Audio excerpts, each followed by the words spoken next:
Bonjour et bienvenue dans cette capsule où nous allons continuer de parler du diagnostic médical en abordant cette fois-ci ce qui se passe au travers d'un appareil tel que la fibroscopie.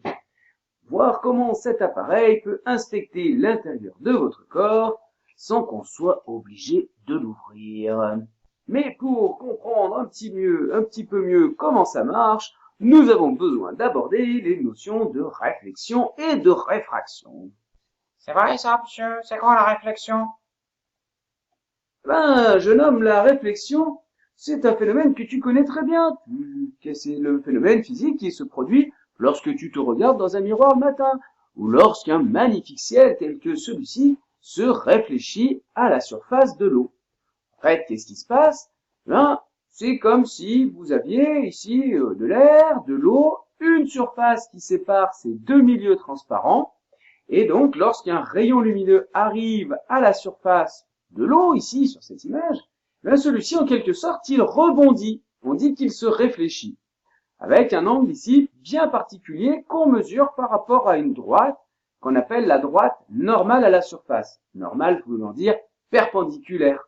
C'est un petit peu comme dans ton cours de maths quand on parle de repères orthonormal. Ah ouais, c'est vrai.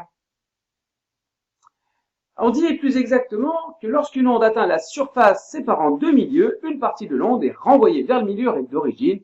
Et ça, c'est le phénomène qu'on appelle la réflexion. Ah ok. Et c'est quoi l'autre là, peut-être la réfraction là? Oui, la réfraction. Alors, la réfraction, c'est ce que tu vois, par exemple, quand tu vas aux eaux comme ça, et que, ici, par exemple, dans cette image, on n'a pas coupé la tête de l'ours polaire. Hein. C'est quelque chose que tu pourrais vraiment observer en allant dans un zoo. Ah ouais, c'est vrai ça. Bah oui, c'est vrai. Et c'est le même phénomène que tu peux observer, par exemple, ça t'est déjà dû t'arriver, Non, pas bon.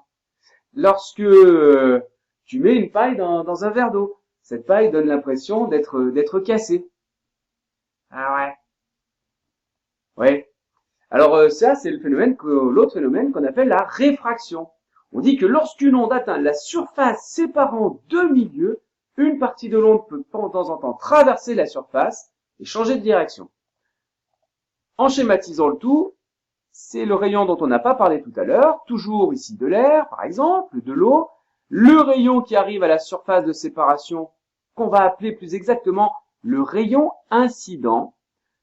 Une partie de l'onde peut être réfléchie, et donc, lors du phénomène de réfraction, une partie de l'onde traverse le milieu, mais comme tu vois, ce rayon change de direction, on dit qu'il est réfracté. C'est un petit peu, par exemple, lorsque tu vois un poisson qui est dans l'eau, pour illustrer un petit peu ce phénomène, euh, ton cerveau interprète toujours les images comme si si la lumière arrivait en ligne droite, comme ceci. C'est ce qui se produit la plupart du temps, sauf lors d'un changement de milieu transparent, comme par exemple lorsque tu regardes un poisson dans l'eau. Je regarde jamais les poissons dans l'eau. Ouais, ça t'arrivera peut-être un jour. Et dans ce cas-là, ton cerveau pense que le poisson se trouve ici, c'est la position interprétée par le cerveau, sauf à cause du phénomène de réfraction et du changement de direction du rayon lumineux lorsqu'il passe de l'eau vers l'air, ce rayon étant dévié, la position que tu penses être la bonne pour le poisson n'est en fait pas la réelle position du poisson. Ah ouais. Bon. Alors, pour conclure, ici, on a la surface de séparation, cet axe qu'on va appeler la normale à la surface, qui sert à mesurer les angles, comme par ici cet angle qui correspond au rayon incident qu'on va appeler l'angle d'incidence, qui va servir également à mesurer l'angle ici qui est appelé I', qui est l'angle du rayon réfléchi.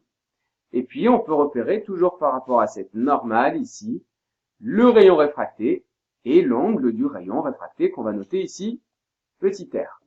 Alors, une remarque qui a son importance, le rayon lumineux incident et le rayon réfléchi ici, les deux angles I et I' sont identiques, ils ont exactement la même valeur. En revanche, l'angle de réfraction il sera toujours différent de l'angle d'incidence. Bah ouais, mais C'est quoi le rapport avec la fibre optique? Le rapport avec la fibre optique. Ah oui. Et bien dans une fibre optique, on retrouve ce phénomène de réflexion ici. Voici donc une fibre optique, c'est simplement une petite gaine en fibre de verre souple, entourée. On appelle enfin, la fibre optique, le verre se trouve à l'intérieur ici, c'est ce qu'on va appeler le cœur, et puis en général on trouve une petite gaine autour. Alors l'important quand on a de la fibre optique, le plus important c'est d'éviter de perdre de l'intensité lumineuse. Et on va chercher à limiter au maximum qu'il y ait une sortie du rayon ici par réfraction, ou sortie du rayon, que le rayon sorte de la fibre ici par réfraction, ce qui aurait à chaque rebond, à chaque réflexion, ce qui produirait à chaque endroit ici une baisse d'intensité lumineuse. Et ça, c'est ce qu'on cherche à éviter absolument avec la fibre optique. Et pour comprendre un petit peu comment on s'y prend pour éviter cette perte de luminosité à cause de la réfraction, il faut aborder la notion d'angle limite. Alors pour comprendre cette notion, voilà un montage sur lequel on va avoir ici un cercle gradué, un demi-cylindre en plexiglas, le rayon lumineux qui arrive ici à la surface de séparation entre le plexiglas, c'est une sorte de plastique, et de l'air. Et puis on observe très très bien ici le rayon lumineux qui ne poursuit pas sa course en ligne droite, mais qui est dévié, qui est réfracté. Alors par contre, le phénomène qu'on voit pas tout de suite sur cette image, c'est le phénomène de réflexion, mais il est bien là, on va le voir maintenant. Alors si j'augmente ici mon angle d'incidence, on voit bien apparaître le rayon réfléchi ici, et là on voit bien ce qu'on disait tout à l'heure, que l'angle d'incidence par rapport à la normale ici est égal à l'angle de réflexion. Et ici, le rayon réfracté par rapport à la normale est de plus en plus dévié. Et il va continuer à être dévié jusqu'à atteindre 90 degrés. Voilà. Et là, on n'observe plus du tout de réflexion. Tout le rayon lumineux, on n'observe plus du tout de réfraction. Tout le rayon lumineux est réfléchi. Et donc, on n'a plus de perte d'intensité puisque le rayon ne sort plus de la surface. Alors ça, c'est très intéressant quand on a de la fibre optique. Alors la valeur de l'angle d'incidence qu'on avait tout à l'heure qui correspondait exactement à la valeur de l'angle au moment où on perdait la réfraction, cet angle d'incidence qu'on va retrouver ici porte un nom, c'est ce qu'on appelle l'angle limite. C'est la valeur limite de l'angle d'incidence pour lequel on a apparition ou disparition. Donc ici, il va réapparaître le phénomène de réfraction encore un petit peu. Voilà, donc on s'approche de cet angle limite. Voilà. Et là, on a la valeur de l'angle limite pour lequel on voit apparaître ou disparaître le phénomène de réfraction. Alors, avant de vous quitter, je vous propose le petit défi ici. Voici donc deux flèches devant lesquelles, un morceau de papier, devant lesquelles on place un verre d'eau, enfin un verre. Ce verre, je le remplis avec de l'eau, de manière à recouvrir la première flèche, et voilà ce qu'on observe. Alors, le défi que je vous propose, moi, c'est d'interpréter ce phénomène, de rédiger en quelques lignes, de poser vos hypothèses et de rédiger en quelques lignes une explication qui décrit et qui explique ce qui se passe et pourquoi est-ce qu'on observe ce phénomène si surprenant.